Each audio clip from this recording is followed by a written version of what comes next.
This episode is sponsored by Modern Patchwork Magazine, a publication from F&W Media, known for its fresh and contemporary quilt patterns, in-depth designer profiles, and inspirational articles. Whether you're just beginning to quilt and love the modern look, or are a seasoned quilter looking for contemporary patchwork projects of every skill level, Modern Patchwork is the magazine for you. And now it's available 6 times a year and as a subscription. Visit quiltingdaily.com/mpsubscribe for more information. And now here's the show.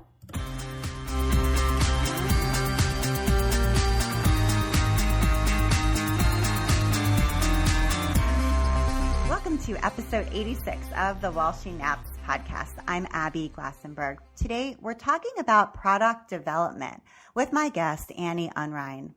A creative lifetime quilter, Annie Unrein of Patterns by Annie and ByAnnie.com has been designing patterns and teaching since 2000.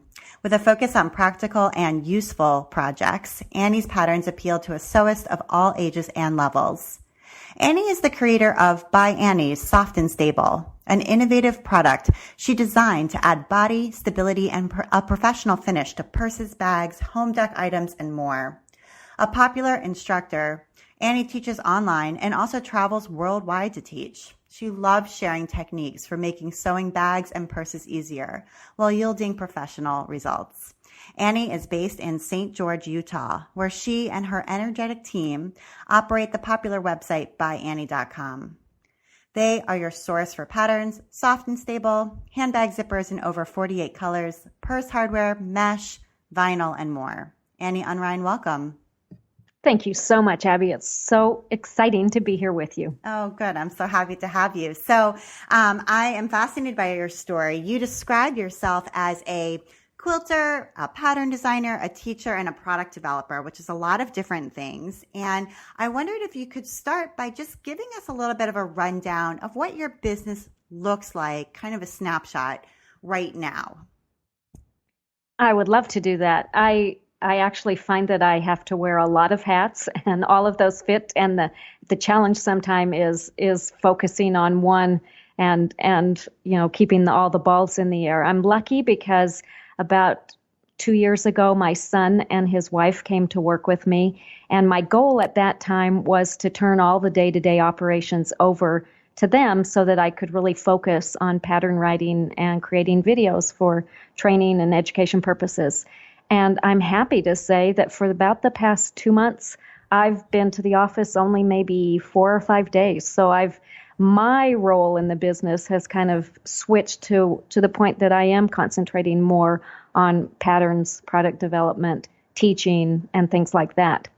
But the business, fortunately, because of everybody that's there and knows what they're doing, has kind of continued to go. We've got over 1,000 products. We have over 150 patterns. We've got, as you said, soft and stable, zippers in 48 colors. We recently came out with our own line of mesh in 7 fun colors, and we love using that in purses and bags because it doesn't add bulk in the seams. We've got hardware. Our goal is kind of to be a one-stop shop so that other than fabric, when a customer buys one of our patterns, they're able to get everything they need in one place. They don't have to run all over the place. And we not only serve retail customers, but we also have a really strong wholesale and distributor arm of our business as well. So we work really closely with all the major distributors in the U.S., Canada, Europe, and stores usually will buy directly from distributors, but we also really try to support stores who sell our projects because we really want to keep the local quilt shops in business, and we do our best to make life easy for them too, because when they buy one of our patterns, they don't want to have to try to run all over the place trying to find the things that their customers are going to need when they come in the store. Wow, that's great. And it's so inspiring to hear how you've grown this business. And we're going to go kind of take a step back in a minute to its inception and what it looked like in the very beginning to what it is now, which is truly impressive. So I think that's really inspiring for people to hear about. So you started selling patterns, quilt patterns online in 2001. And I think that was really impressive to me because that's so early, and I feel like that was a time when to set up a website, you had to really know HTML. You had to, just to do e-commerce. Exactly. You had to really understand how to code an e-commerce site. There was no Etsy. There was no social media. Nobody knew what a blog was. I mean, that was really an early time. So you must have had at that point like a dual interest in both writing the quilting patterns and in building a website in order to make that happen. So I'm wondering if you could tell us how you learned both of those things back then. I would love to talk about that. I actually need to go a little bit further back to give a little more background on that. My husband and I owned an inn in Alaska, and as part of running an inn, my main job was attracting customers and taking reservations and keeping track of all of that. And I had been an accounting major in college, and so I had a good background in the financial part of it, but the marketing part was really new to me and turned out to be something that I really, really enjoyed. But I loved computers. I couldn't wait to buy my first computer in like 1984, the year my son was born. And I bought an Atari computer that didn't even have a floppy disk drive on it. It didn't have an operating system that you could use. So I bought a program that was a knockoff of Lotus 123, a spreadsheet program, and I programmed it to keep reservations and to send letters to people so that it would figure out when they were coming. And I really kind of learned how to hack and make a system work for me. So I had a great interest in doing that, and took classes whenever I could. When we lived in Alaska, it was really difficult. It was kind of like grab a book and try and figure it out. Because again, this was the days before the internet. You couldn't go online and watch a video tutorial to learn how to do anything. So I kind of started there. We actually went to California 2 or 3 years and found a graphic designer. It was kind of a way, we were only open in the summer, so it was a way to get a little vacation and work on business at the same time. So we'd go to California, we found a graphic designer, and I would sit with him while he worked on our brochures and our marketing materials. And so I kind of learned just by watching him do things. And I quickly realized that paying a graphic designer to, move things over and rearrange things didn't make sense if it was something I could learn to do myself. So after several years, we started spending our winters actually where I am now in St. George, Utah. And I was really fortunate because there was a college here where I could take classes in the winter. So I took 2 or 3 classes every year while I was here. And one of them was on website design. And again, this was actually after we had sold the inn, and I just was looking for something to do for fun. And I learned how to do HTML code, just like you said, and I set up my first website with all of 3 patterns. And it was such a thrill to get a $10 order, once a week when somebody found my patterns online. But kind of basically by just learning those steps, I was able to get a website up and running. I was starting my business basically as a way to pay for my quilting habit. I wasn't ever looking at it turning into what it was today. We had sold our inn in Alaska. My kids were grown. I needed something to keep me entertained and keep me busy. And basically, I wanted to be able to buy fabric. So that's kind of where it started, and things kind of took off from there. And I think that's so many people's story. I mean, I think almost everybody, not everybody, but many people who get into quilting as a business, or even sewing in general as a business, sort of start because they just want to be able to sell a few things to earn a little bit of spending money and buy more of the fabric or of the supplies that they need. And to get a $10 pattern order once a week is exciting. I mean, I think that resonates with many, many people. It certainly was my story, and I think it's many people's story, but sort of how it evolves and grows, and what you've done with it, I think, is especially interesting. So before we get there, I want to go back a little further, because I think hearing that you had an inn in Alaska is a very unusual thing, at least for me. I live in Boston. I've never been to Alaska. I certainly didn't own an inn in Alaska before becoming working in the quilting industry. So where did you grow up? Did you grow up there? No, actually, I grew up in Texas. I was born in a little town called Hereford, Texas. My dad was a Lutheran minister, and my mom started out as a school teacher, although she had 5 daughters, bam, bam, bam, within like 6 years. So she was a stay-at-home mom all the time that I grew up. But we started out in a little town called Hereford. We lived for a while in Kingsville, which is the headquarters of the King's Ranch. But all of us had real problems with allergies there. So we ended up moving to the panhandle of Texas, Lubbock. And I lived there until I was in junior high school, when we moved to Colorado, the prairie grasslands of northeastern Colorado. And I went to high school there, junior college, and met my husband in high school. We were high school sweethearts. We got married after just a couple years in junior college and moved to Greeley and went to the University of Northern Colorado, where we both graduated. And when we graduated, I had gotten a degree in accounting and had gotten my CPA certificate. And my husband had majored in teaching. So we figured it would be much easier for me to get a job than him. So we would apply for a job for him first, and then I'd get a job, doing whatever. And my mother-in-law always said that he was born 100 years too late. He should have been a pioneer, because he had a real pioneer spirit. And he wanted to farm. He really wanted to live, out in the rural area. And bless his heart, he wanted to go either to Alaska or West Virginia, which are 2 really different places. And I basically said, I don't care where we go. I can live anywhere. Because I loved doing things in the house. It didn't really matter, what the weather was like at that point in my life. I've since learned that weather really does make a difference. And I'm much happier somewhere where the sun shines a lot than places where the skies are gray. But at the time I said, well, I'm open. I can go anywhere. So we sent out job applications. He got offered a job in Hoona, Alaska, which is a little Indian village west of Juneau, about 50 miles. It's about 90% Tlingit Indian, and it was a wonderful experience. I got a job as assistant bookkeeper at the school district. It was probably my favorite job of the jobs I ever held, because I loved being involved with the teachers, the students, and there was always something fun going on there.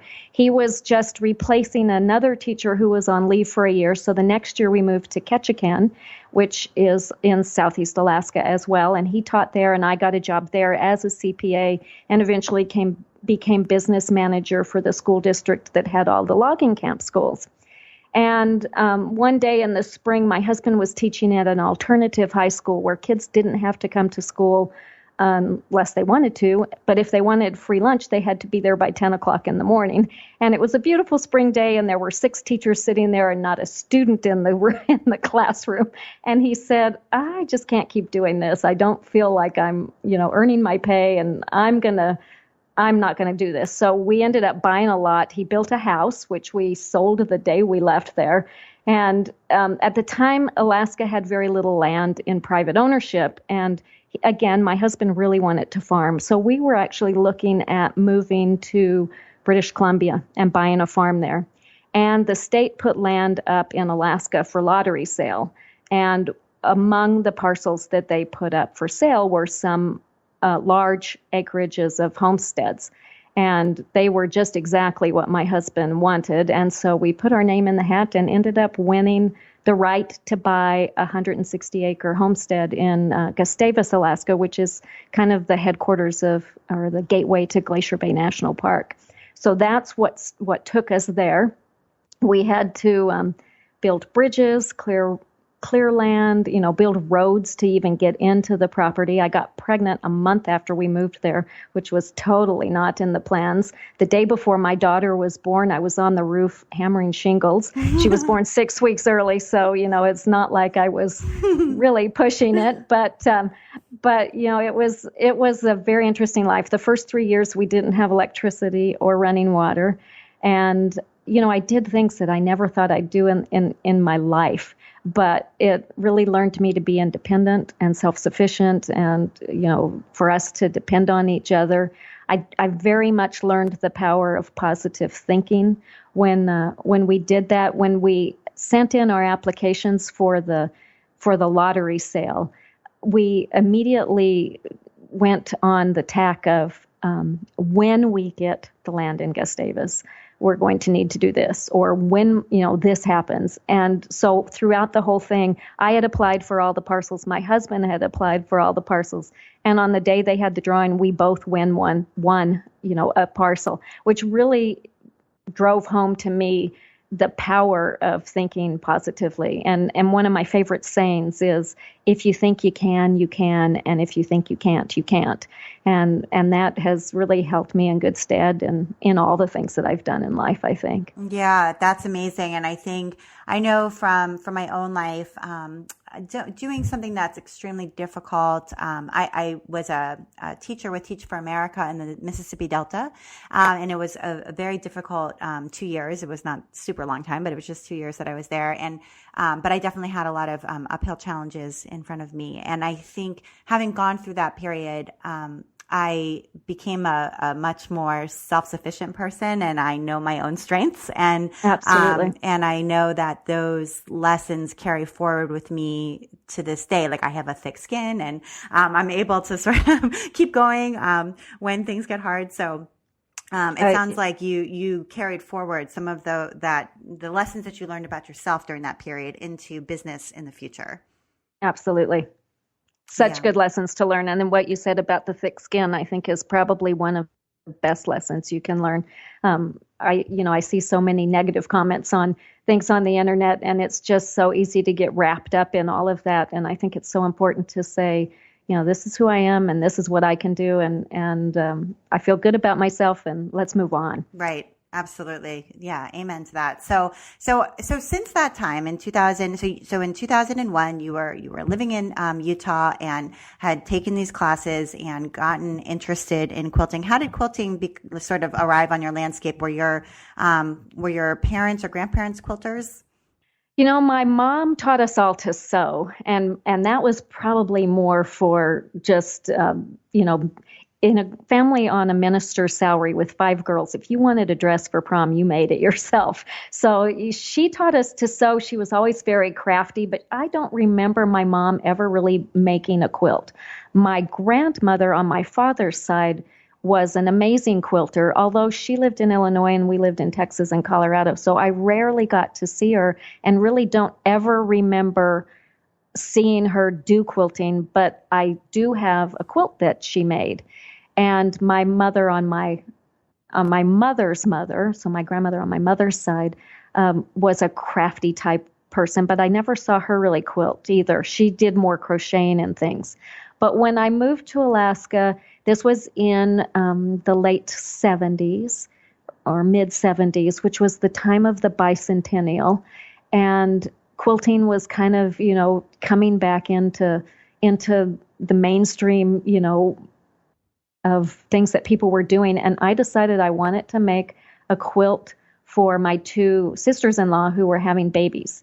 And I had seen a picture of a log cabin quilt, and I decided I wanted to make one of those. And I made templates for each of the logs out of manila file folders. I cut out each piece, sewed them together. I knew nothing about paper piecing or, strip piecing or any of those things. I don't think I probably knew anything about 1/4-inch seams, although I know that I was an early subscriber to Quilter's newsletter, which I read voraciously. So I probably, learned by picking up books. Georgia Bonesteel, I remember having her book on lap quilting and learning a lot from that. I absorbed everything I could. And I remember laying in bed at night under the quilt that my grandmother had made and studying the stitching. I learned to hand quilt by looking at the quilts that she had made. I tried machine quilting early on and, of course, knew nothing about a walking foot or basting a quilt or anything like that. And I had so many puckers that I pulled out the stitches and ended up quilting by hand for a lot of years. When we moved to Alaska, I was really fortunate. It was a very small community. There were only about 100 people in the whole community, but there were most of the people were around our age, mid 20s to mid 30s, and there were a lot of them who were interested in quilting, and we would get together once a week and work on projects while the kids played, and we kind of taught each other and learned from there. When we moved to Utah, I was very fortunate in that there is a very active quilt guild here, which as soon as my kids, were out and I wasn't having to be so busy with them and the business was sold, I joined the Quilt Guild, and that became just a wonderful resource for me in terms of people who were amazing quilters and classes and just the wonderful social network that you develop in something like that. I think I held every office in the Quilt Guild for a lot of years. I made my schedule based on Quilt Guild activities, and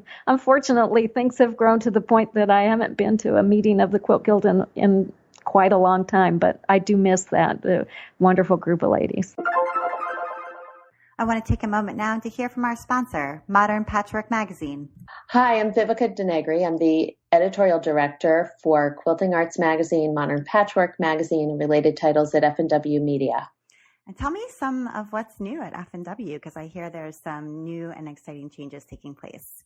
We have a lot going on at F&W right now. There's actually a great big transformation that's in progress. We have a brand new CEO and an entirely new C-suite leadership team, which means that there's been an influx of great talent and a lot of enthusiasm from the top of our company. But I think the most important thing for our readers is that we are really committed to putting together great content in the formats that you love. Modern Patchwork is one of my favorite magazines, and I've written several articles for it. And I'm excited to hear that it's going to be published more often. So tell us a little bit more about the changes that are going to be taking place with that magazine in particular. Well, we can't say enough about how happy we are that you write for us, Abby, because I think you have a really interesting perspective on the modern group of artists that are out there and designers. I think the exciting part about Modern Patchwork is that we are listening to our readers. Our readers have said that the magazine was too expensive and that it wasn't published more frequently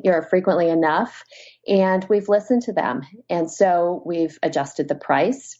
We've made it more widely available. It's going to be available on many more newsstands. You'll see it in your local retailers as well as in shops, and you'll be able to buy it online. And we've adjusted the frequency. It's now going to be 6 times a year instead of 4 times a year. And we've added subscriptions. So this is a huge change for this magazine. And it's really a testament to the modern quilters that are out there. And if people do want to subscribe, where should they go to sign up? This new transformation is actually happening starting in January. Subscriptions can be purchased at quiltingdaily.com/MP subscribe, or they can call 1-800-282-6003. And now back to my conversation with Annie. And so how do you go then from being an active participant and in a leadership role in the organization to saying, I have a unique and original design and I want to create that design and I want to create a pattern for it and start selling that pattern? Because I think there is a jump there.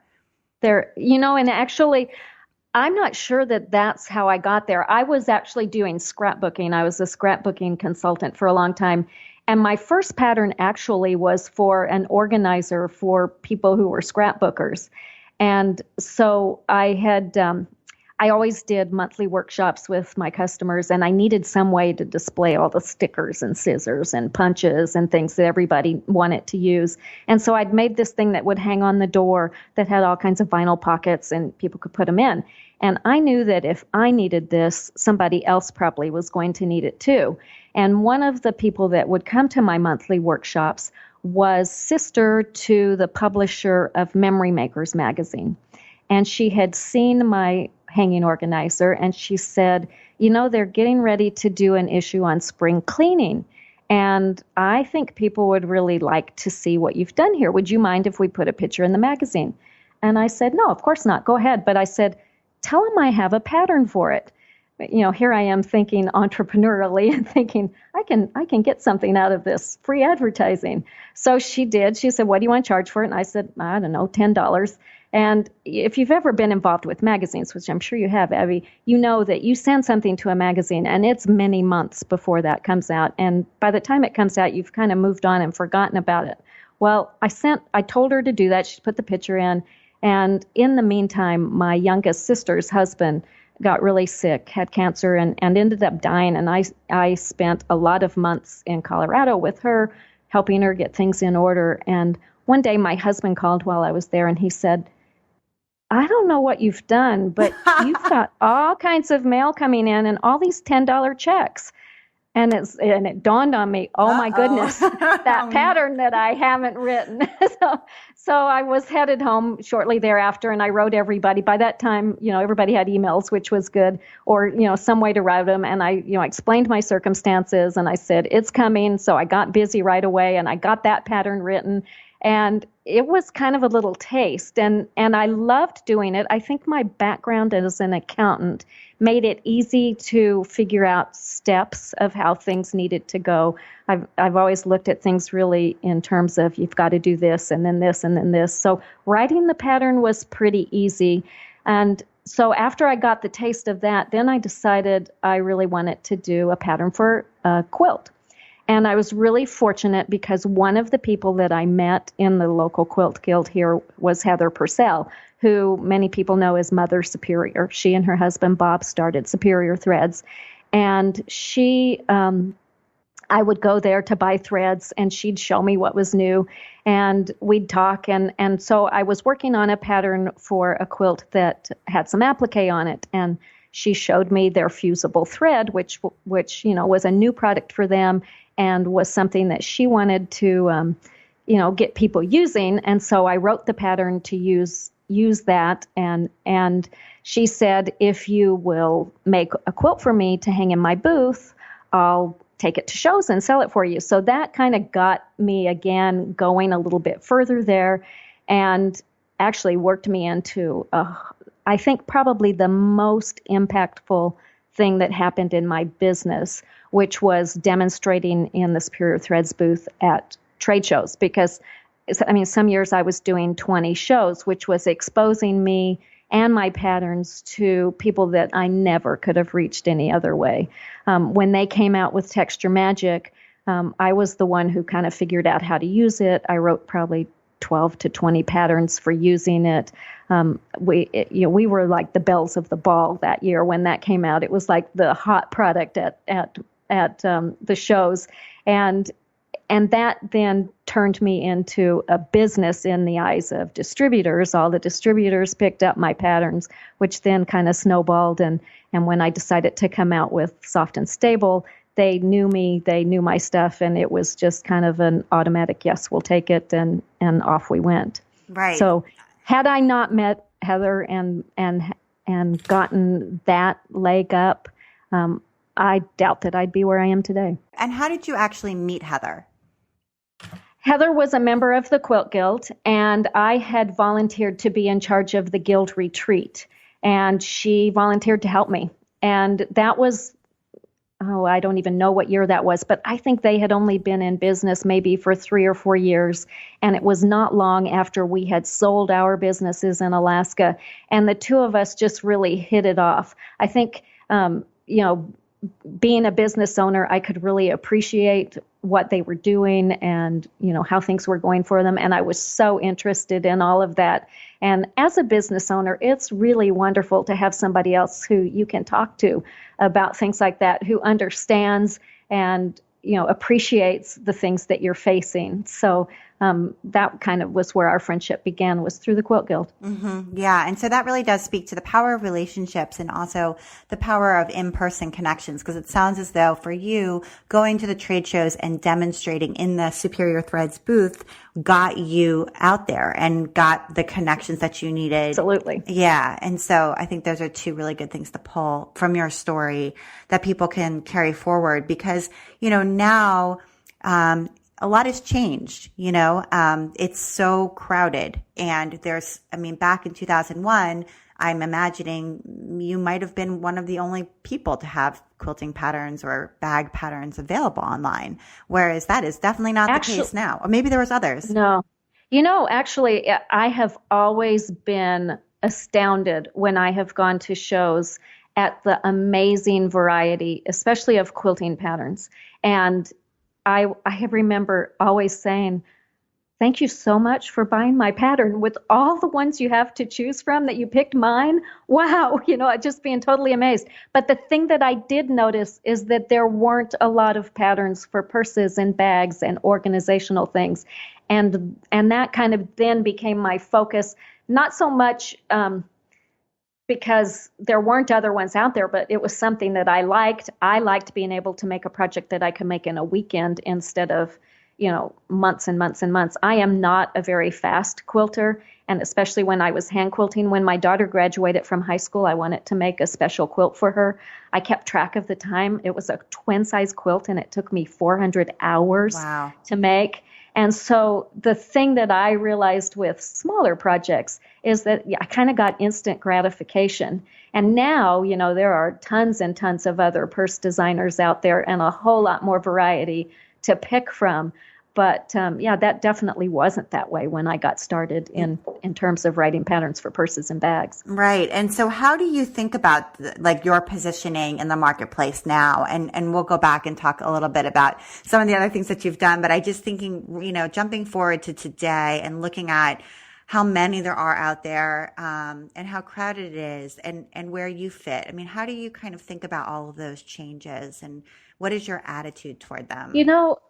The thing that I really try to focus on is just doing the best job that I can do, making my patterns the best. I work really hard to make sure that my patterns are really thorough and complete, and I try to make sure that when they're making something, it looks really professional when they're done. I want it to be a purse that looks like someone bought it, not like they made it. So the techniques that I've developed kind of give that Cadillac finish, I think, when they're done. I try not to focus on what else is out there, how much competition there is, because I have enough ideas. I could write patterns till I was 120 and still, not run out of ideas. And I'm really fortunate because a lot of my customers will send me ideas and pictures, I've received more than one old ragged purse in the mail from someone who says, this is my very favorite purse in the world. Can you make a pattern for it? Because I want another one. But, I just keeping your eye kind of on where you are and not getting too hung up with what else is out there, I think has been my key in going forward. Trying to move forward in ways, that make my patterns better. For instance, I just in the past several months have begun working with Lindsay, who I understand you're good friends with as well. Lindsay Bergevin, who is a graphic designer who I work with too. Yep. Yeah, she is so phenomenal, and it's that was one of my weaknesses. I learned to do publisher and to put things in a desktop publish thing, and I was pretty good so long as it was a square or a rectangle at drawing the lines and getting those in. But anytime something became three-dimensional, I was lost. There was no way I could draw pictures for it. And so, my patterns kind of suffered, I think, in terms of that, not having as many pictures as I needed. So it's been wonderful working with Lindsay and being able to kind of take my patterns to the next level and, have some really good quality drawings and formatting. The interesting things is, I tried to keep patterns at 4 pages, 6 pages max. And now that we've got these pictures and all this layout, my last pattern was a 12-page long pattern. So, I'm learning to change in many ways in terms of that as well. So let's talk about product development now. The way that I first came to know of you was through Soft and Stable. And this is a signature product that you've created that has become something everybody uses who makes bags, I feel like, and it's carried in, it's got to be hundreds of stores, if not thousands of stores. And it's a kind of an amazing thing. And I want to hear how this came to be. So let's just start. Was Soft and Stable the first product that you developed, the first signature product? Yes, it was. I had worked with Superior Threads in the development of Texture Magic. and had seen, the great success that we had with that and the great excitement that people had. And at the time I was working with patterns for purses and bags, and I had a really unique way actually of installing zippers. And I was at a show and I watched another vendor introduce a line of zippers, and she had an amazing way of demonstrating them. And people were so thrilled and excited. And at the time I was talking about, what I used in purses and bags to make them stand up and hold their shape. And I watched her do this and I thought, I have got to get going on this. So kind of the background of Soft and Stable is I had an old Vera Bradley bag. And I absolutely loved that purse. And when it wore out, I thought, I can make one of these, but I want to know, how they made this so it stands up and holds its shape. Because I had tried making purses with batting and they were floppy. They would always fall over and I'd try to put stuff in them and I'd have to lift the bag up and prop it open to try and get stuff in. So when that bag wore out, I could see that they had used foam in it.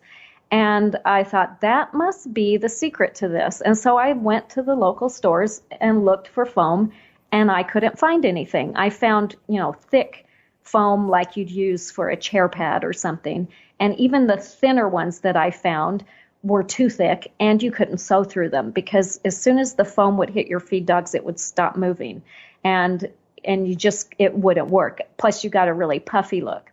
And then I found foam pieces that are made to, for instance, go on a sun visor type thing that you can do. And that was too stiff and hard.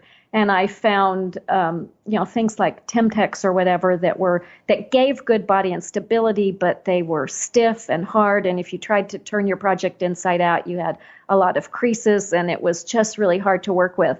So I kept looking and looking, and finally I found something called headliner foam, which was developed to use in the headliners of cars.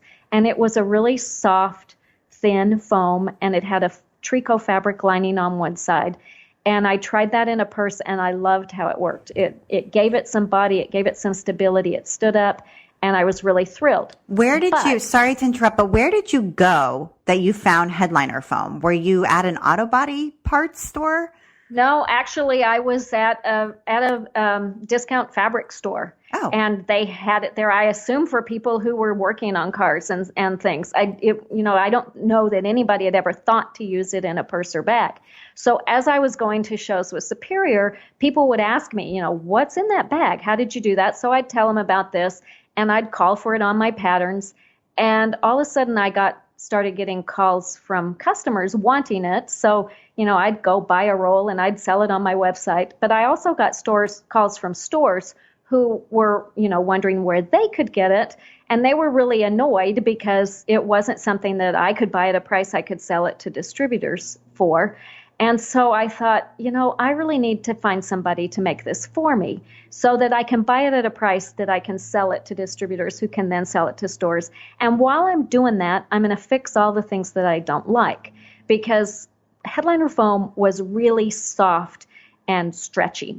And when you went to quilt a piece, for instance, if you had a fairly large piece, like you wanted to make one of my laptop bags or something, you had to be really, really, really careful to keep it straight and even. And invariably, I would end up with a boat when I was done because it just stretched as I went.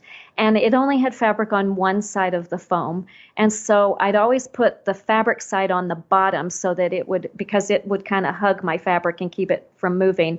And then I'd put my regular fabric on top on the foamy side so that I could control it. But it was really hard to keep things in place and keep things from moving and wiggling.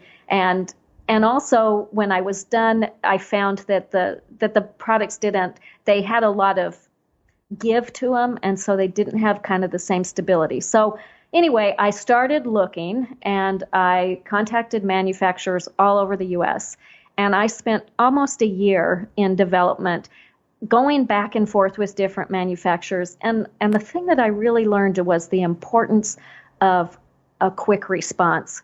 And I mean, there were a lot of places who either would never answer my questions or would take 2 or 3 weeks.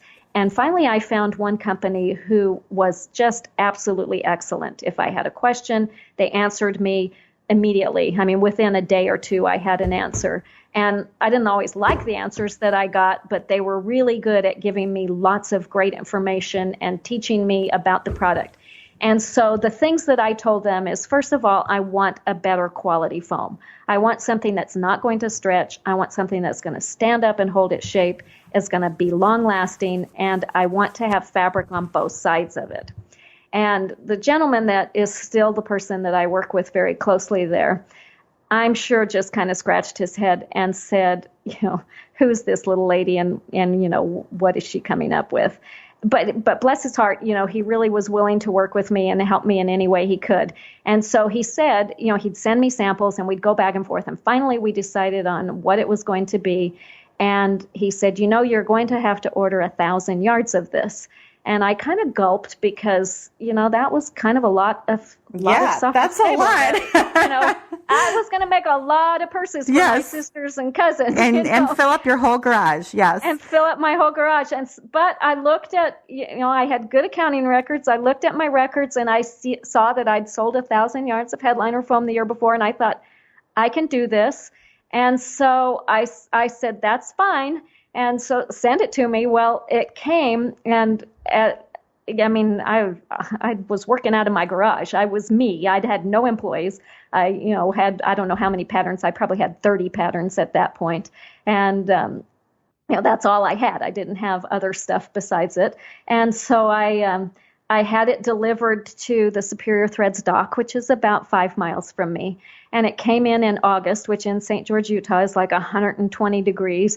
And my husband was on our ranch in Montana or Oregon somewhere. He wasn't here. So I took a little pickup over there. It came in. They just dropped it off on the dock. Everybody was gone. It took me like 5 hours to get it all home because I could only it comes 50 yards on a roll. I could only get 4 rolls in the truck at a time. And those rolls weigh about 50 pounds.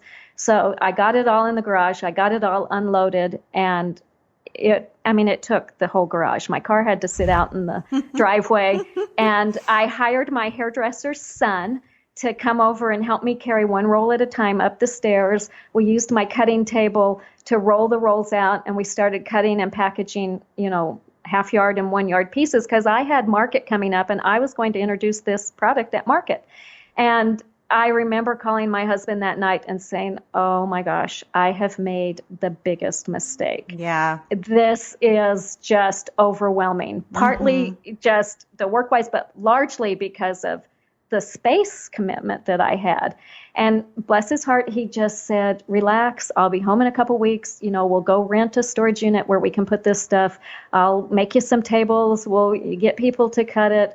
I'll help you. And, and that 1,000 yards was gone in a month. Wow. Annie, that's amazing. That's amazing. So it really took off really well. I took it to market. I, again, was working with Superior Threads. My stock that I took was gone the first day of market, which was everything I had for market. We brought in half of what I had taken for festival and sold it because I thought I've got to get it in the hands of stores. Right. Superior was really wonderful and gave me the last day of both market and festival off. And I walked the entire convention center. Any booth that had a purse or a placemat or anything that looked like they might be interested in this, I gave them a card with a piece of Soft and Stable. I gave lots of packages away, and it just took off. And now, we bring in 55 foot truckloads of Soft and Stable on a regular basis. So yeah, it's amazing. It was really gratifying to me this year at Schoolhouse. I always like to add, I kind of like to know the people in the room, what their interests are before I start talking so that I know, what I should spend the time telling them about. And so one of my early questions is always, how many of you have used Soft and Stable? And so this year, my question became, has anyone not used Soft and Stable? And for the first time ever, not a single hand went up. So it was like, wow, we've finally made it that everybody has heard of it and used it. So that was really exciting. How many years were in between that? Were in between that overwhelming load in the garage in the heat to every single person in the schoolhouse has used it? I think that Soft and Stable has been out for 6 years. It's either 5 or 6. So it happened pretty quickly. It did, and it is quick, but at the same time, it's not an overnight. You know what I mean? So it is quick, obviously, in the sort of long scope of business. That's a really fast success, and it is a remarkable success.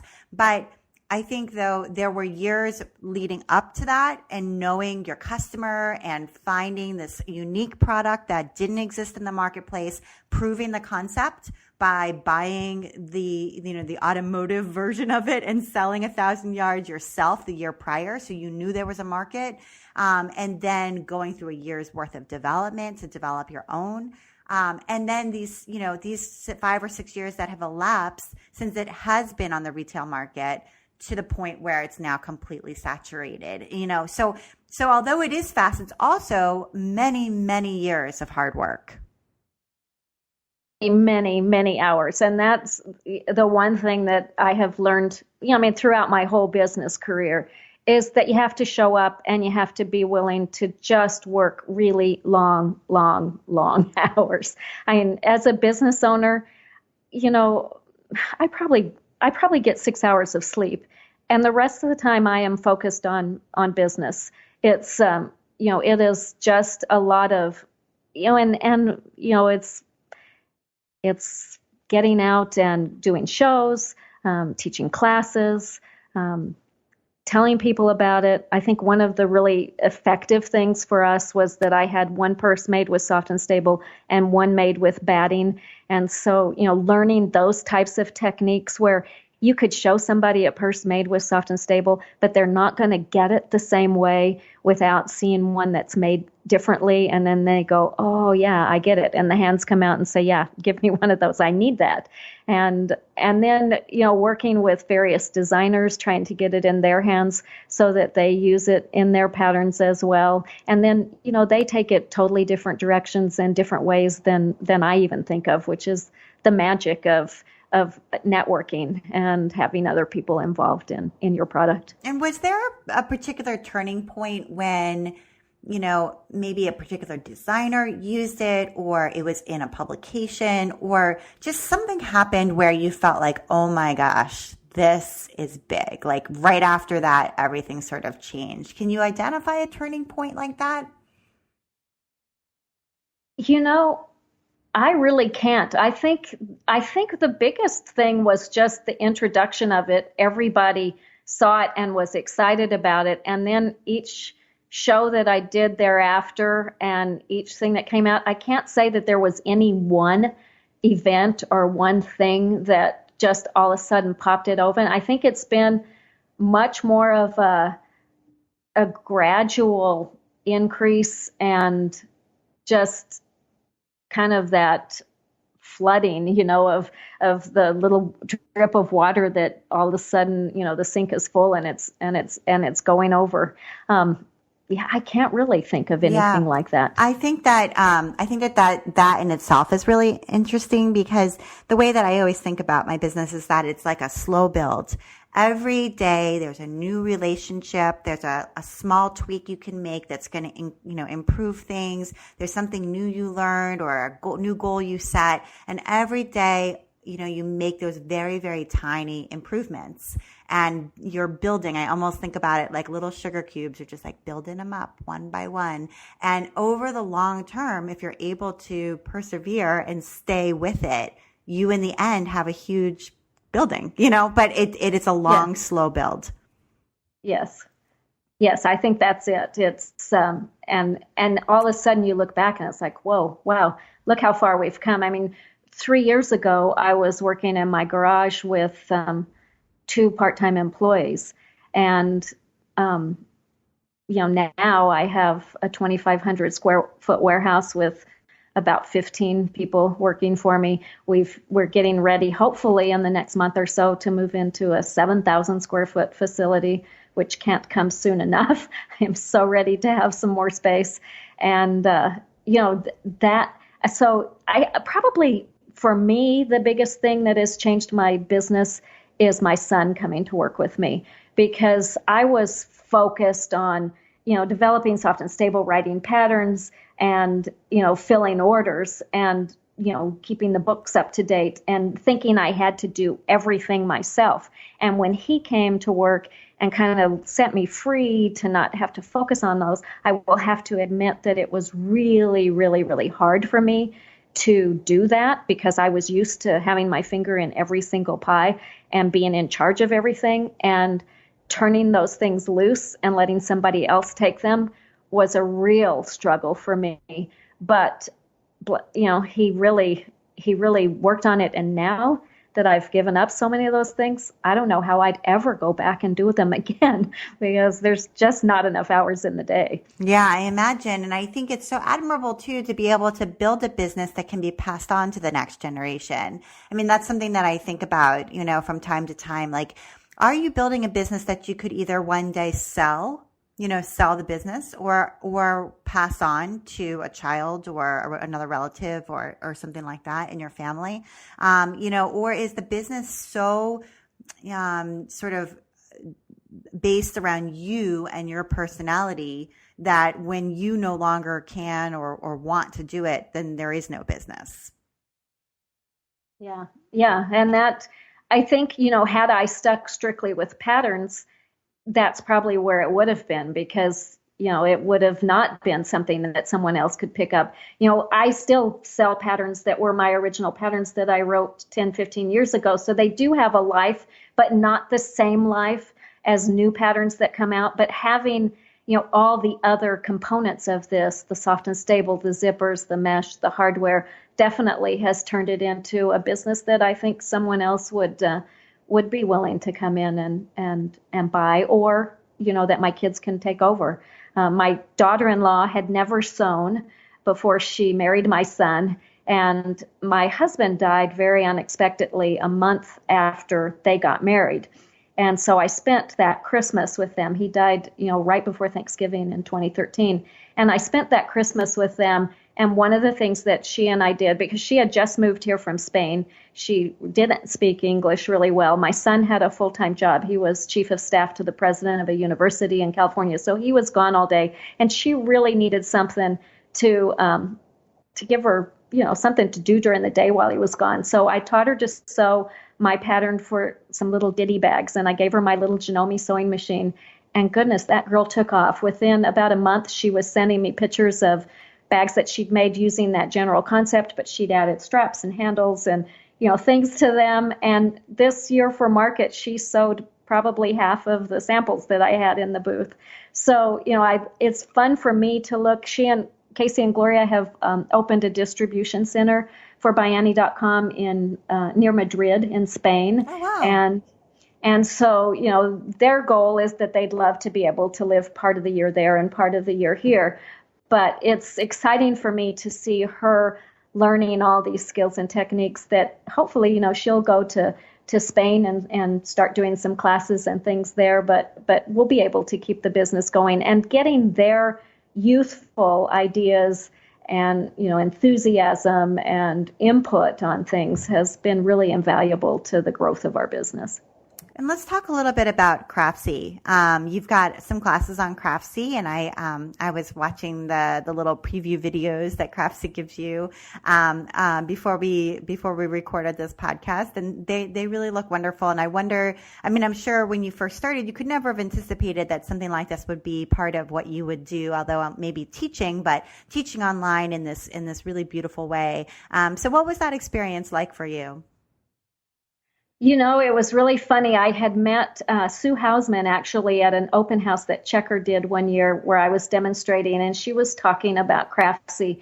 And she said, I can't give you numbers, but I have friends who say it was the best business decision they ever made to go teach a class there. And I'd kind of thought about it, but I really did not picture myself teaching a class online. But I thought, why not? I should look into it. Well, I was at a show in Puyallup, Washington, and one of the acquisition editors for Craftsy came through the booth, and she was looking around, and she said, we've got surveys saying that people really want small projects and they want things that will organize things, and your patterns look like they would be really perfect. And I said, well, it's really great that you're here because I've been thinking about sending something to you, as a proposal, but I had no idea how to go about it and what to send. So will you just take a look around and see what you think would work? And within a month, I was on camera. Oh, wow. Or signing contracts. I wasn't on camera. I was signing contracts, Okay. and probably within about 3 months, I was on camera. And that was early in the days of Craftsy in terms of where they are now. And they didn't have nearly the same support for somebody going forwards as they do now. It's been really fun for me to see the transitions in their business from my first class to my fourth class. So my first class featured 2 projects.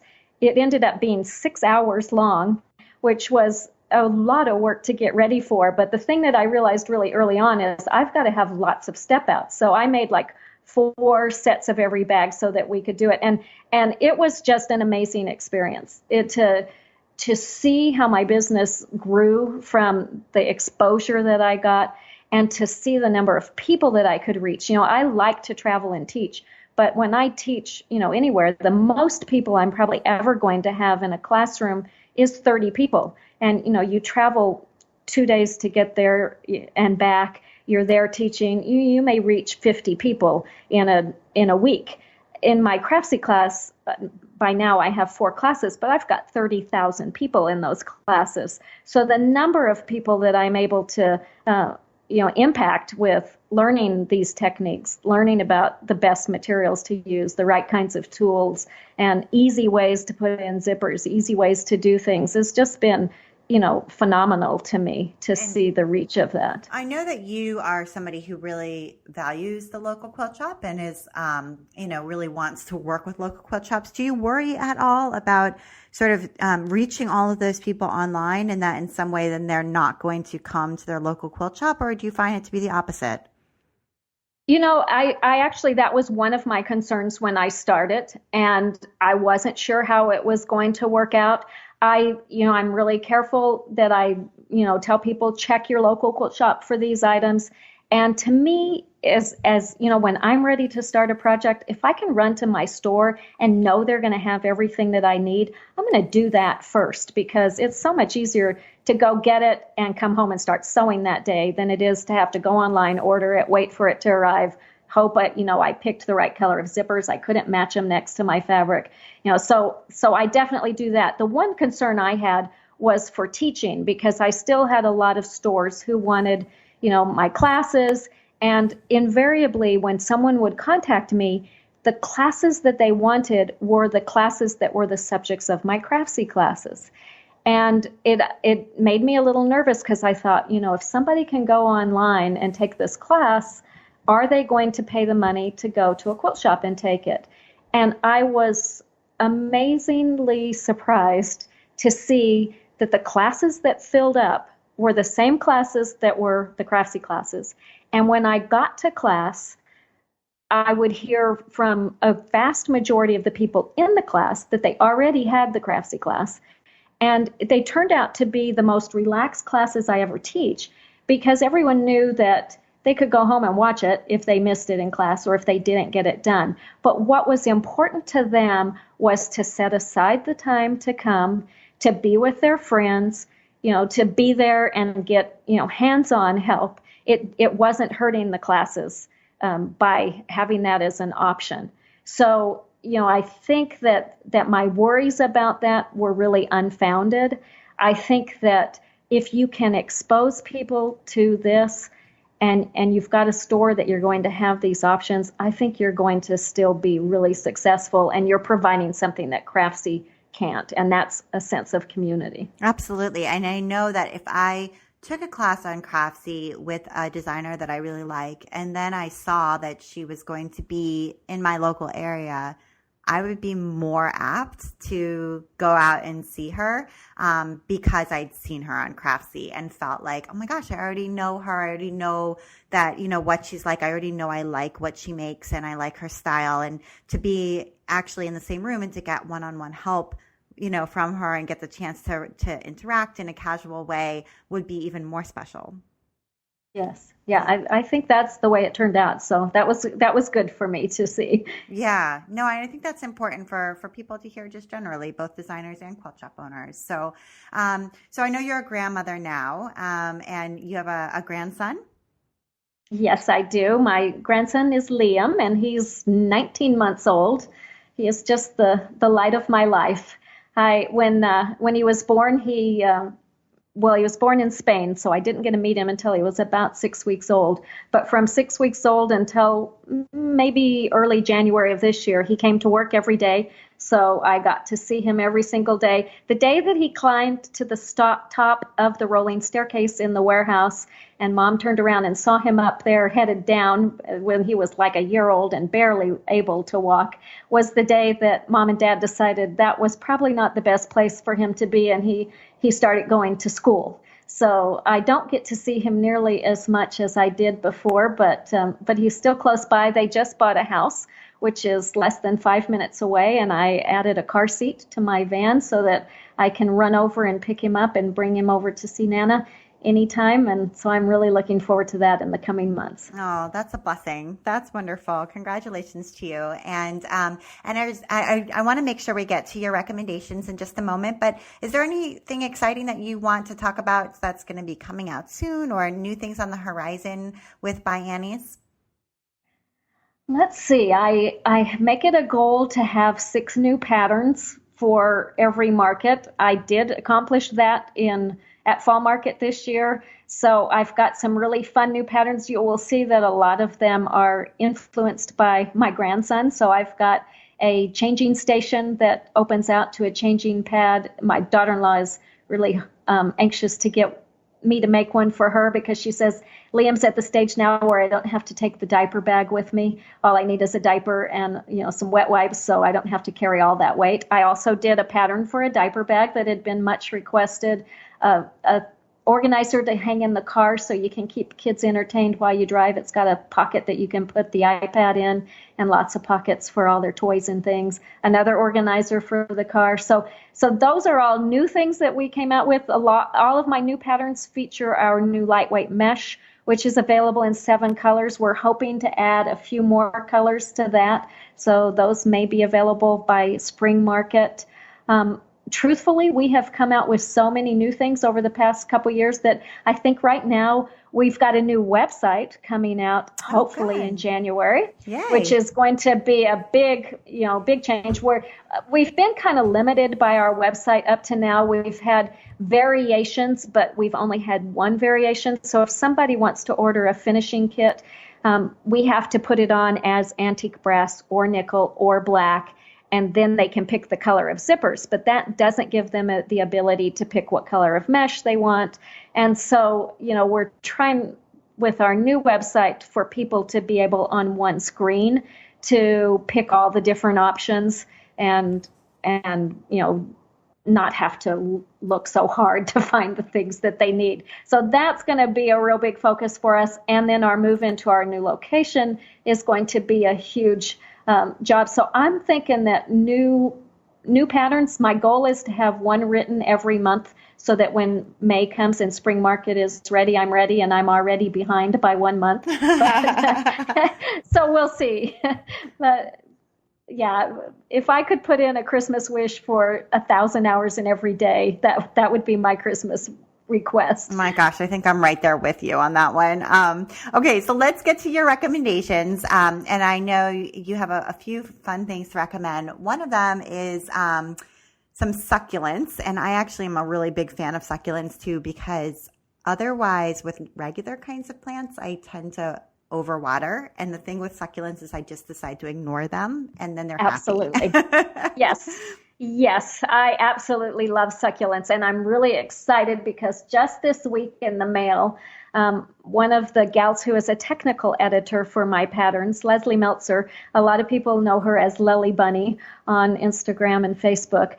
She made me this awesome table runner with pieced succulents on it, and she used Heather Given's succulent line of fabrics from Wyndham Fabrics. So I'm hoping to get a picture taken of that today with some of my succulents on it. All my succulents had to come in the house because we're getting temperatures below freezing now. So I've got them on every corner, but it really is nice to know that I don't have to really worry about watering them more than about once every month or two. Yeah, no, absolutely. I have them in my kitchen and I love them for that reason. And then you talked a little bit about your mesh, which was one of the things that you wanted to recommend, and then some ribbons from Renaissance Ribbons, which I love as well. Absolutely. Yes, I love their ribbons. I made a bunch of eye cases this summer for, not eye cases, we made our Zip It Up cases for the sales reps at Checker, because we wanted to give them something that when they went out to visit stores, they could show that used our soft and stable and our mesh and our vinyl.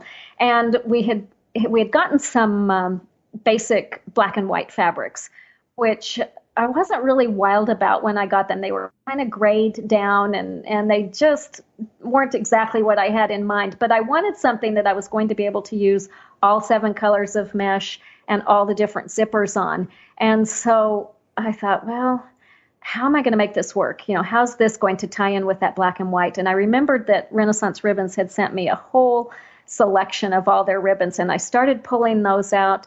And they saved the day because I was able to use just a little strip of ribbon on the front of the pocket, which tied in the black and white with the colors of mesh and the colors of zippers, and they just turned out beautifully.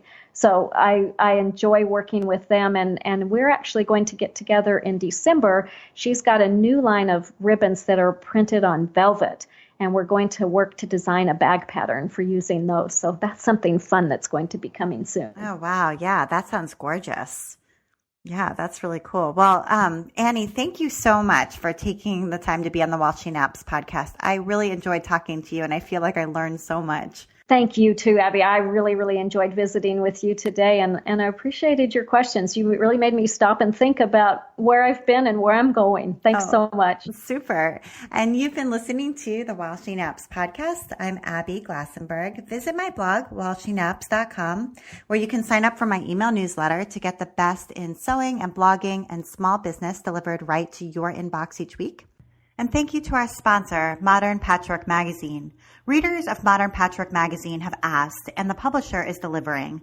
The industry's favorite modern quilting publication is now available 6 times a year on the newsstand, as well as by subscription. Check out Modern Patchwork's new look early in 2017. It's the magazine you love with full-size templates, in-depth designer profiles, inspirational articles, all delivered to your doorstep. To order your subscription, please visit quiltingdaily.com/mpsubscribe or call 1-800-282-6003. Thank you so much, Modern Patchwork. And if you enjoy the show, tell a friend about it.